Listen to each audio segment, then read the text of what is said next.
Super six పథకాల్లో అతి కీలకమైనది తల్లికి వందనం అని సీఎం చంద్రబాబు అన్నారు. తల్లికి వందనం కింద ఎంతమంది పిల్లలకి ఇస్తామని ముందే చెప్పామని, అలా చెప్పినట్లుగానే అందరికీ ఇస్తున్నామని చెప్పారు.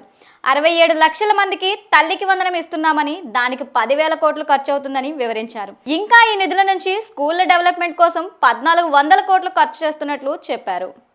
అమ్మ ఒడి మార్గదర్శకాలే పాటిస్తూ ఆనందంగా ఎంతమంది పిల్లలున్నా అందుబాటులో ఉంచామని, గత ప్రభుత్వం 42 లక్షల మందికి మాత్రమే అమ్మ ఒడి ఇచ్చిందని, కానీ కూటమి ప్రభుత్వం 67 లక్షల మందికి తల్లికి వందనం ఇస్తున్నామని అన్నారు. అలాగే ఈ పథకానికి గత ప్రభుత్వం 5,540 కోట్లు ఖర్చు పెడితే తాను సుమారు 9,000 కోట్లు ఇస్తున్నామని సీఎం చంద్రబాబు అన్నారు.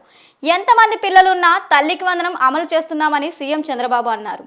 రాష్ట్రంలో బిడ్డలున్న తల్లులు 18,50,000 మంది, ఇద్దరు బిడ్డలున్న తల్లులు 14,50,000 మంది, ముగ్గురు పిల్లలున్న తల్లులు 2,00,000 మంది ఉన్నారు.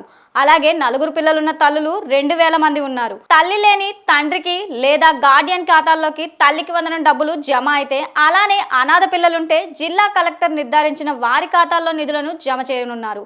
ప్రైవేట్ అన్ఎయిడెడ్ పాఠశాలలోని 76,000 మందికి కూడా తల్లికి వందనం వర్తింపజేశామని చెప్పారు. తల్లికి వందనం జాబితా సచివాలయం, గ్రామ వార్డు కార్యాలయాల్లోనూ ఉంచుతామని, ఇంకా సాంకేతిక సమస్యలు ఉంటే వెంటనే పరిష్కరించాలని సూచించారు.